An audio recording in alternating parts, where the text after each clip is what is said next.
तो इस वक्त दोस्तों आपको बता दें, इस वक्त दोस्तों अभी हम हैं टीन पर, मतलब नैनीताल में जो मकान बने होते हैं उनके टीन पर हैं, और टीन से ऊपर जो है छत से आपको जो है व्यू दिखा रहे हैं नैनीताल का। Oh wow, so beautiful. तो दोस्तों यहाँ मैं सीख रहा हूँ नैनीताल में पराठे, वो भी मेथी के। तो मेथी के पराठे का आनंद लेते हुए सुबह सुबह मॉर्निंग में मैंने लिया, और लाइफ में पहली बार जो मैंने जो है गैस पे मेथी के जो पराठे बनाए थे, तो वाकई में बहुत ही ज़्यादा स्वादिष्ट बने थे। और पहली बार मैंने काफ़ी अच्छे पराठे सेके, गोल गोल एकदम आ रहे थे। तो और पहाड़ों में हम हैं, और पहाड़ों में अगर चाय पकौड़े मिल जाएं या मेथी के आलू के पराठे मिल जाए तो क्या ही एकदम गजब वाला सीन होता है। तो एक्चुअली क्या है कि इसमें जो है मेरी वॉइस एकदम आउट हो गई थी, म्यूट हो गया था माइक, तो मैं इसको वॉइस ओवर दे के जो है शूट कर रहा हूँ। ये रही हमारी प्यारी सी हरी धनिया की चटनी जो कि मैंने बनाई थी नैनीताल में। तो ये भी आप देखिए कि कितना मनमोहक ये दृश्य था कि पहली बार नैनीताल में मैं गया था इतने टाइम बाद, और वहाँ जाके मैंने मेथी के पराठे खुद अपने हाथों से बनाकर खाए और खिलाए।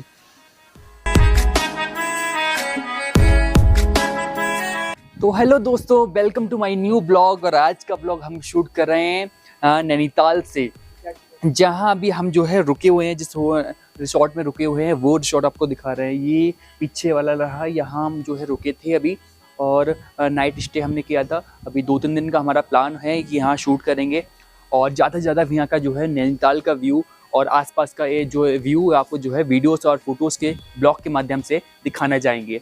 तो सबसे पहले बता दूं, मैं आपको जो है आज का ब्लॉग हमने स्टार्ट कर दिया है, और आज तो फिलहाल मैं आपको जो है मॉर्निंग का व्यू दिखा रहा हूँ। मॉर्निंग का हमारे रिसोर्ट से जो है नैनीताल का व्यू कितना प्यारा आता है। ये देखिए पीछे का जो है कितना बहुत अच्छा, एकदम जो है ऐसा लग रहा है कि हम जम्मू कश्मीर में आ गए हैं। इतना प्यारा सा जो है यहाँ आसपास का व्यू हो रहा है, मतलब क्या ही कहूँ, शब्द नहीं है मेरे पास। इतना अच्छा नज़ारा देखकर मतलब क्या ही बोलूँ। और इसको मैं सामने दिखाना चाहूँगा, सामने दिखाना चाहूँगा। ये जो है नैनीताल झील भी है, और ठीक उसी के पास में जो है नैना देवी मंदिर है, जहाँ पर हमने जो है रात का नाइट व्यू भी शूट किया था।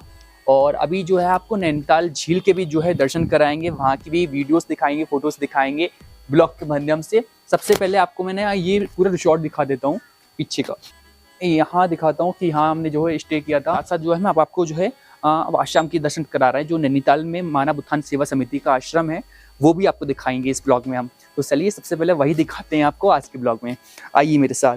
तो हम जो है सीढ़ियों के माध्यम से उतर रहे हैं नीचे की ओर, और आइए पीछे पीछे आइए।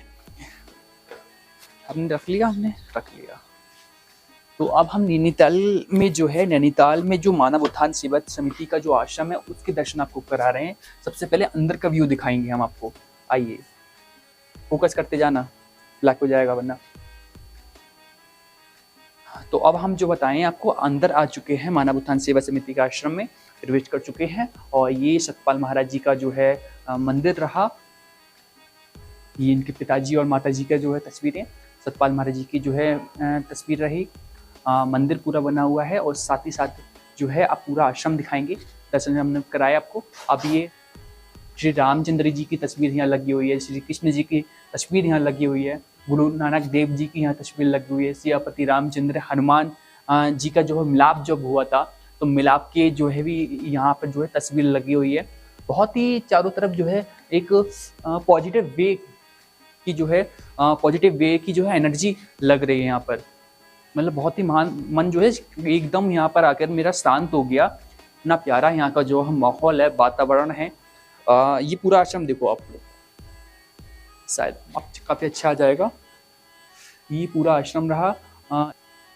तो गाइस अब आ चुका हूँ मैं फ्रंट में, और सेल्फी कैमरे के साथ में, पूरा ब्लॉगिंग सेटअप के साथ में।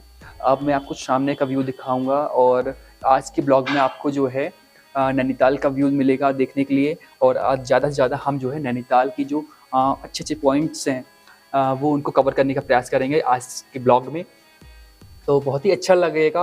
और क्या ही बोलूँ, अभी तो निकला भी नहीं हूँ मैं आश्रम से।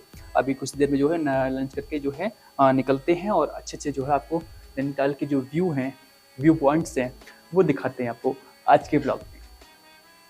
तो चलिए, ये रहा आश्रम का पूरा व्यू।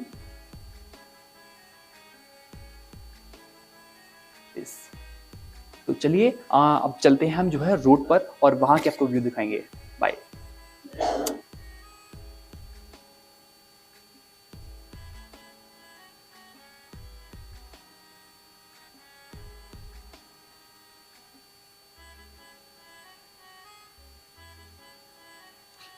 तो ये आपने देखी कि ये पूरा आश्रम रहा हमारा मानव उत्थान सेवा समिति का। यहाँ नैनीताल में जो आश्रम है बहुत ही भव्य तरीके से जो है बनाया हुआ है। ये सतपाल माता जी का जो है सामने मंदिर है और पूरा व्यू यहाँ से देखिए आप। मैं पीछे जाता जा रहा हूँ और कितना अच्छा लग रहा है मतलब यहाँ पर आकर सच्ची। ये रहा पूरा एक भव्य द्वार बोले इसको, क्या बोले हम,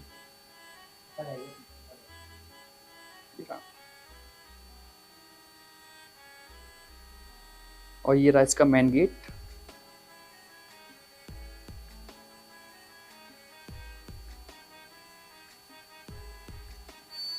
क्या सुंदर है, ये देखो व्यू। हाँ यही पॉइंट है, सुंदर।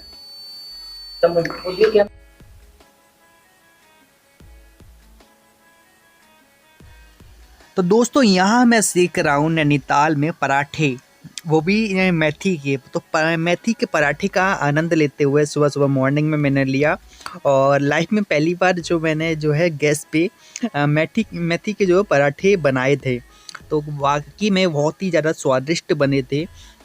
और पहली बार मैंने काफ़ी अच्छे पराठे सेके, गोल गोल एकदम आ रहे थे।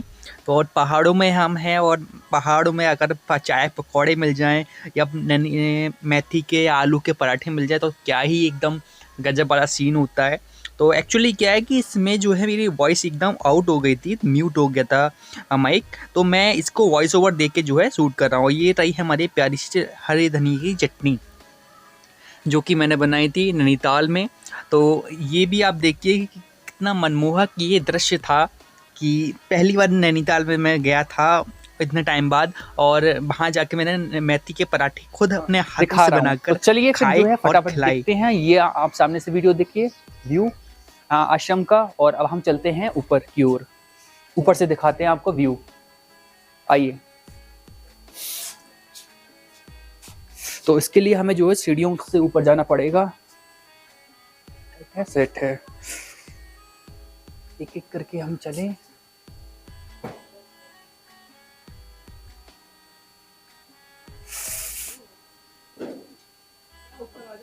अरे हम तो पहली बार चल रहे हैं महाराज जी। बस बस बस बस बस, ये भी ऊपर से लेना चाहिए था। अच्छा यहाँ पे आना ऊपर, इससे भी ऊपर चलना है हमको। ओहो वाइज,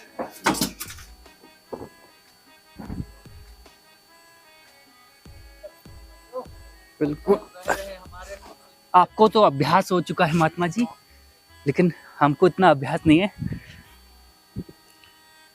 हाँ जल्दी आओ जल्दी आओ। ओहो ये आया प्योर व्यू, ये भी लेते हैं, जल्दी आओ गाइस। ये देखिए जो आपको हल्का सा ये धुआं सा दिख रहा है, ये धुआं नहीं है, असल में बादल है। और आपको बता दें नैनीताल में इस वक्त हम जो है 6000 फीट की ऊंचाई पर है और ये सामने ही बादल जो दिखाई दे रहा होगा हल्का फुल्का जो है, ये शायद कैमरे में रिकॉर्ड हो रहा है। ये बादल का व्यू है गाइस। और ये भी बादल का, ये पीछे काला काला हो गया। ये देखिए गाइस क्या ही व्यू आ रहा है यहाँ से।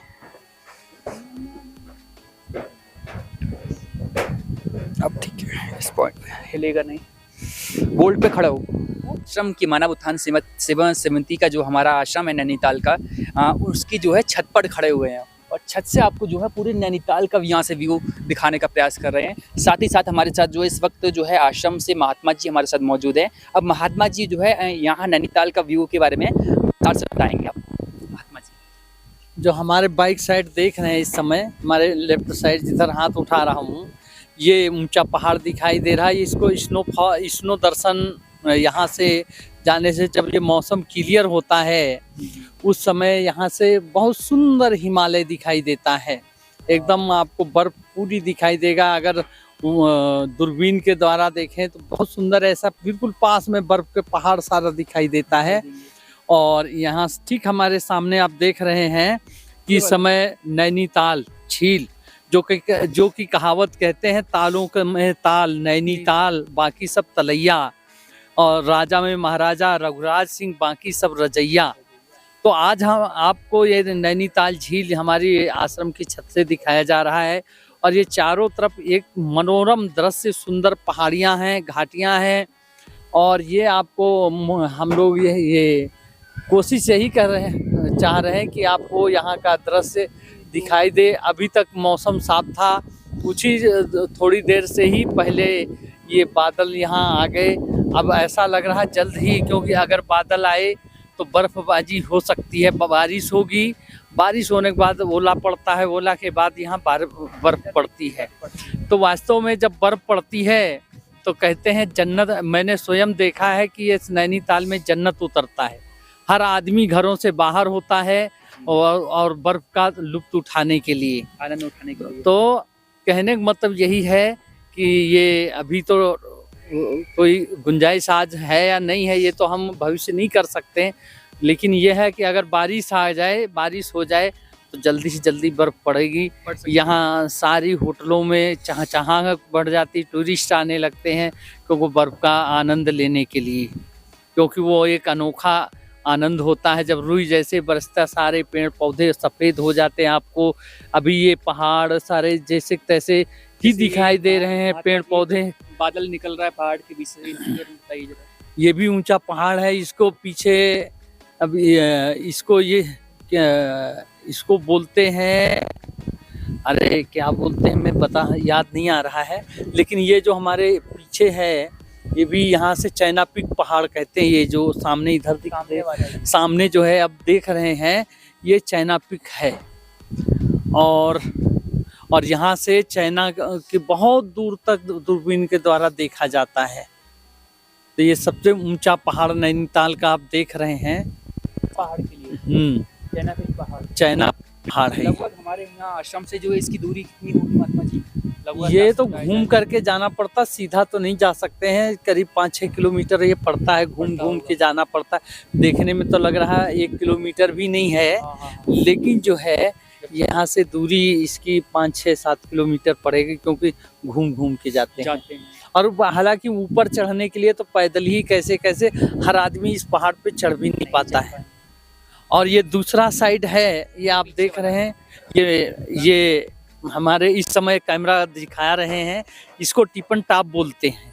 यहाँ पर आपको अगर सौभाग्य है तो इस पे दिन में भी अगर जाएंगे तो हो सकता हाथी, जंगली हाथी है और या बाघ वगैरह, टाइगर वगैरह दिन में भी दिखाई देते हैं, क्योंकि इससे सटे हुए ऊपरी क्षेत्र में जो कॉलेज वगैरह है तो वहाँ जो वर्कर जॉब करते हैं वो कहते हैं कभी कभी हमारे कॉलेज के अंदर दिन में भी जो है बाघ वगैरह आ जाते हैं।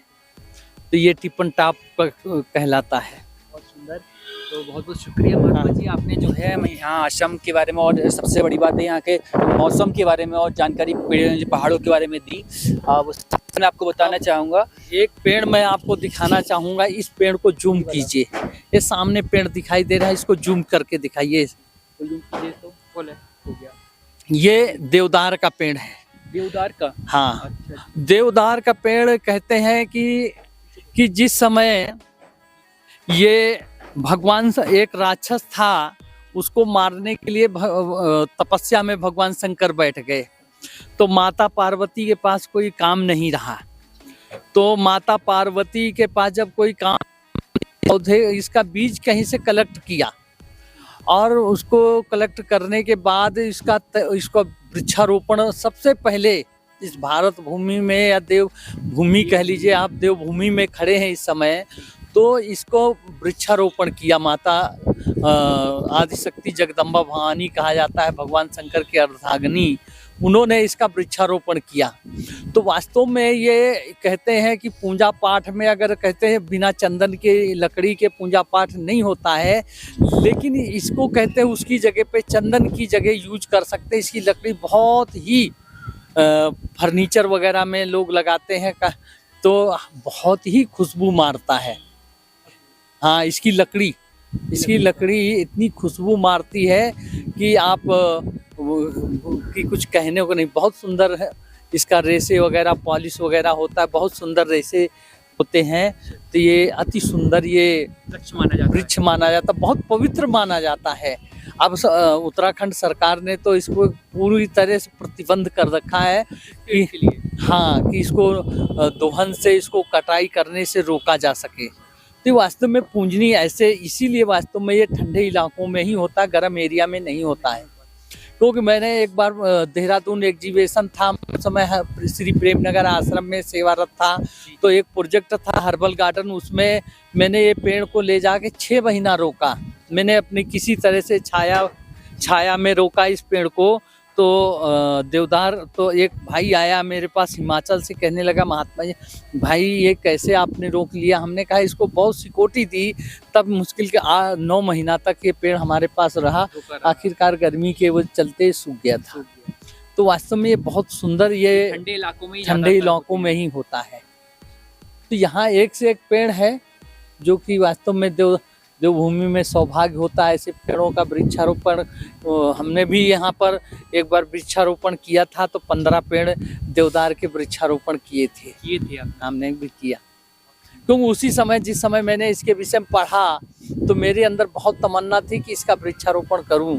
लेकिन गुरु महाराज जी की आज्ञा से मेरी नैनीताल ड्यूटी लगी, तो नैनीताल ड्यूटी लगी, फिर ये हमारी ट्रस्ट जो वृक्षारोपण का अभियान चलाती है, तो उसके तहत मैं भी यहाँ अभियान मैंने भी लगाया। तो हमने इस देवदार के ही वृक्षों का वृक्षारोपण किया, और 2 पेड़ हमने गमले में लगाया, लेकिन उसमें से एक मर गया, एक अभी जीवित है, अभी भी लगा हुआ है। हाँ, लगा हुआ है, आपको दिखा देंगे अभी। चलिए, अब जो है यहाँ बाहर का व्यू मैं आपको दिखाना चाहूँगा। ये सामने आपको मैं दिखाना चाहूँगा। पहले तो ये जो सामने आपको दिख पा रहे हैं, ये नैनीताल झील है। ठीक उसी की नैनीताल झील के पास में जो है नैना देवी मंदिर है, और नैना देवी मंदिर के भी पास में जो है मस्जिद भी है। मतलब हिंदू मंदिर और जो है मोमडन जो है मस्जिद भी यहाँ पर है। मतलब क्या ही एक दृश्य, एक अनोखा दृश्य हमको यहाँ जो है देखने को मिला। और सबसे बड़ी बात है कि जो इस वक्त मौसम यहाँ का हो रहा है, मतलब इस पहाड़ की ओर देखना चाहेंगे आप, तो जो है ऐसा लग रहा है धुआं सा आ गया है। लेकिन आपको बताना चाहेंगे ये धुआं नहीं है, असल में जो है ये बादल है। जो बादल ने जो है हल्का हल्का जो है पहाड़ों को अपनी चादर में जो है घेर लिया है। और क्या ही बताएं, यहाँ ये देवभूमि है, देवभूमि उत्तराखंड में हम इस वक्त मौजूद हैं। यहाँ पर तो जो है कि हर एक चीज़ का जो है एक अनोखा जो है दृश्य देखने को मिलता है। तो चलिए अब जो है नीचे की ओर हम चलते हैं, और सबसे पहले आपको जो है यहाँ का जो है ऊपर से आपको 360 डिग्री जो है व्यू दिखाते हैं। हेलो, देखिए वास्तव में देवभूमि बहुत, यहाँ पर आप कितना भी चल जाएं, हमने खुद चलता हूँ, पैदल चलता हूँ, तो यहाँ थकावट नहीं आता है। जैसे इतना अगर चल जाए तो कम से कम 2-4 दिन तो तेल मालिश पैरों में सब जगह करनी पड़े। लेकिन जो ऋषि मुनि लोग यहाँ भजन सुमिरन साधना करते थे, तो वास्तव में आज भी ऐसी ऐसी जगह हैं। मैं जाता हूँ गुरु महाराज जी की दया से, जब प्रचार क्षेत्र ज्ञान प्रचार के लिए निकलता हूँ, क्योंकि अभी सब जगह संसाधन तो बहुत हुए हैं, लेकिन अब कितना भी कर लिया जाए, लेकिन हर जगह ऐसी जगह हैं कि जहाँ संसाधन नहीं जा सकते, तो वहाँ पैदल ही जाया जाता है। आज भी पैदल जाते हैं। तो ऐसी ऐसी घटाएं, ऐसी गुफाएं और ऐसे पवित्र स्थान, सुंदर स्थान, जहाँ अगर आदमी बैठ जाए तो ऑटोमेटिक भजन सुमिरन चालू हो जाता है। तो वास्तव में जो कहते हैं ऋषि मुनि लोग ये देवभूमि में जाके तपस्या करते थे, तो वास्तव में ये सुंदर स्थान है भजन सुमिरन करने के लिए। इसलिए मैं यही कहना चाहूँगा कि भजन सुमिरन करने के लिए बहुत ही पवित्र स्थान है। अगर वो हाँ, आज के ज़माने में तो इंसान के पास फुर्सत ही नहीं है, 2-4 दिन के लिए फुर्सत नहीं है तो भजन साधना करने एक दिन भी घरों से, नौकरी से, जॉब से, बिजनेस से फुर्सत नहीं मिलता है। लेकिन कहने का मतलब अगर जीवन में आए हैं, कहते क्या लेकर आया जग में क्या लेकर जाएगा, मुट्ठी बांधे आया जगत में हाथ पसारे जाएगा। तो वास्तव में क्या लेने हम आए थे? आप विचार कीजिए, माँ के गर्भ में हमने वादा किया, ध्यान का वादा करके सजन तैने ध्यान लगाना छोड़ दिया, तो वह ध्यान साधना क्या था जिसको करने के लिए हम इस संसार में आए। लेकिन माया ने ऐसा हमको जकड़ के रख दिया, जिस माया ने हमको घुटने टेकने पर बेबस कर दिया, जबकि हमें सदगुरु की शरण में जा कर के, संतों के सानिध्य में जा कर के और वो भजन सुमिरन करके ऐसे मजबूत बनना था कि जो माया भी घुटने टेके। लेकिन आज हमने उस माया के विस्तार में इतना लिपायमान हो गए, इतना कि हम कभी सोच भी नहीं सकते हैं कि हमें संसार में क्यों आए, किस लिए आए, जो करने आए थे वो क्यों नहीं कर रहे, क्या कारण है। लेकिन आज आश्चर्य की बात यह है, सबको पता है एक दिन इस दुनिया से जाना है। कहते हैं कि ब्रह्म की बेला बैठ अकेला चिंतन कर हरि राम नाम का, लख 84 से वो बचेगा भक्त जो होगा राम का। बोलो राम राम राम। ब्रह्म की बेला बैठ अकेला चिंतन कर हरि नाम का, और लख 84 से वो बचेगा भक्त जो होगा राम का। साथी तेरे एक एक करके छोड़ चले तेरा गांव रे, अब भी तू नादान न समझा मतलब इस पैगाम का। ब्रह्म की बेला बैठ अकेला चिंतन कर हरि नाम का। तो जो हमको एकांत में बैठ करके भजन सुमिरन करना था, सो हमने छोड़ दिया। तो कहते हैं जो नर समाज पाए के, जो न कहते हैं कि ऐसा सुंदर नर समाज पा करके, जो न तरे भवसागर नर समाज पाए के, सो कृत निंदक मंदमती आत्म हनगत जाए। इतना सुंदर समाज पा करके, मनुष्य शरीर पा करके अगर हमने भजन सुमिरन नहीं किया तो कहते आत्म हनगति की गति पाता है। वो आत्म हत्यारा वही होता, पापी वही होता, पाखंडी वही होता है जो भगवान का भजन नहीं करता है। इतना सुंदर मनुष्य शरीर पा करके तो मैं यही कहना चाहूँगा कि नैनीताल के इस पवित्र स्थान से यही कहना चाहूँगा कि आप भी गुरु महाराज जी की कृपा से, सदगुरुदेव श्री सतपाल जी महाराज की असीम अनुकंपा से आज उनकी इतनी कृपा है कि वो इसी ज्ञान की ध्वजा फैला रहे हैं पूरे विश्व के अंदर। जगह जगह आश्रम बना रहे हैं, क्योंकि आश्रम बनाने का एक मकसद है, साधु संतों को भेजना उनका एक यही मकसद है कि समाज अपनी खोई हुई अमानत को कैसे प्राप्त करे। हमने क्या खोया, क्या पाया? हमने संसार की वस्तु, कंकड़ पत्थर हमने इकट्ठा कर लिया, लेकिन जो हमारी आत्मा की शक्ति थी, ऊर्जा थी, आध्यात्मिक ऊर्जा थी, सो मैंने खो दिया। यही चीज पाने के लिए हम आए हैं, सो हमने खो दिया। इसलिए मैं आपसे यही गुजारिश, अनुरोध करना चाहेंगे कि आइए आप अध्यात्म को समझें। और अध्यात्म को तभी समझा जा सकता है क्योंकि कहते हैं कि बिनु सत्संग न पावहि प्राणी, क्योंकि आपको सत्संग में जाना ही पड़ेगा। जब तक आप सत्संग में नहीं जाएंगे तब तक उस अध्यात्म को आप प्राप्त नहीं कर सकते और उसको पा नहीं सकते हैं। इसलिए कहते हैं बिनु सत्संग विवेक न होई, और राम कृपा बिनु सुलभ न सोई। अगर ये वीडियो के माध्यम से ही मान लिया आप तक ये विचार पहुंच रहे हैं, तब भी एक प्रभु की कृपा मान लीजिए कि ये हमारे ऊपर कृपा हुई है, जो वीडियो के माध्यम से आप तक ये सत्संग विचार पहुंच रहे हैं। तो मैं आपसे यही गुजारिश करना चाहूँगा, हर डिस्ट्रिक्ट में गुरु महाराज जी, कहीं 1 आश्रम, कहीं 2 आश्रम, कहीं 3 आश्रम, मैंने 7-7, 8-8 आश्रम एक डिस्ट्रिक्ट में देख रहे हैं गुरु महाराज जी ने खुलवाया। तो उनका मकसद यही है, समाज को जगाना। तो आइए, मैं यही कहना चाहूँगा। आगे और भी कार्यक्रम है, आपको आगे धन्यवाद। बोलिए सदगुरुदेव महाराज की जय। बहुत बहुत शुक्रिया महात्मा जी। और अभी हमने आपको जो है आश्रम का यहाँ व्यू दिखाया, और देवभूमि उत्तराखंड का जो है नैनीताल जो जिला है नैनीताल सिटी से जो हमने यहाँ का आपको छत से जो व्यू दिखाया, कितना सुहावना जो ये मौसम हो रहा है इस वक्त, और ये तमाम जो फुटेज और वीडियोस आप जो है कैमरे के माध्यम से देख रहे हैं इस वक्त। तो चलिए आप जो है नीचे की ओर जो है चला जाए और 360 डिग्री अब हम आपको जो है एंगल दिखाने वाले हैं।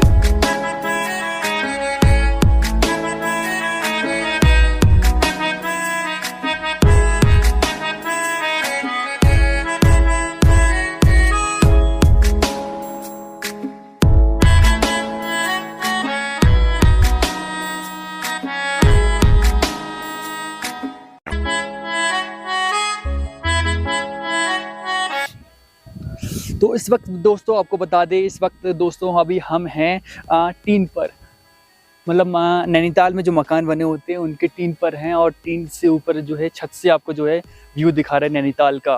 ओ वाओ, सो ब्यूटीफुल, गजब सीन है दोस्तों, गजब सीन, मतलब क्या ही बोलूं, लन टॉप सीन आ रहा है, ललन टॉप कहीं। ओ भैया कहाँ गई सड़ी का पैरदान, संभल के चलना होगा हमको। ओ एक और। अच्छा। तो दोस्तों ये देख रहे हैं, ये देवदार का पेड़ जो है यहाँ पर महात्मा जी ने लगाया हुआ है, बहुत ही सुंदर। तो दोस्तों इस वक्त हम नैनीताल में मौजूद हैं, और नैनीताल में जो है मानव उत्थान सेवा समिति का जो श्री हंस कीर्ति आश्रम है, उसके आवाज़ जो आपको हम इस वीडियो के माध्यम से दिखाना चाहेंगे, अंदर का व्यू पूरे आश्रम का आज जो हम आपको वीडियो दिखाएंगे। देखिए मेरे साथ, सबसे पहले हम आपको दिखाना चाहेंगे ये श्री हंस कीर्ति आश्रम श्री सत्यपाल महाराज जी का जो नैनीताल में बना हुआ है, वो उसका व्यू दिखा रहे हैं मेन गेट का। ये मेन गेट है, और ठीक इसके पीछे आपको बता दें इसके पास में जो है प्रधान डाकघर है नैनीताल। अब दूसरी बात हेड पोस्ट ऑफिस है, सामने दिखाना चाहेंगे श्री हंस कीर्ति आश्रम है। अब चलते हैं सीधे अंदर।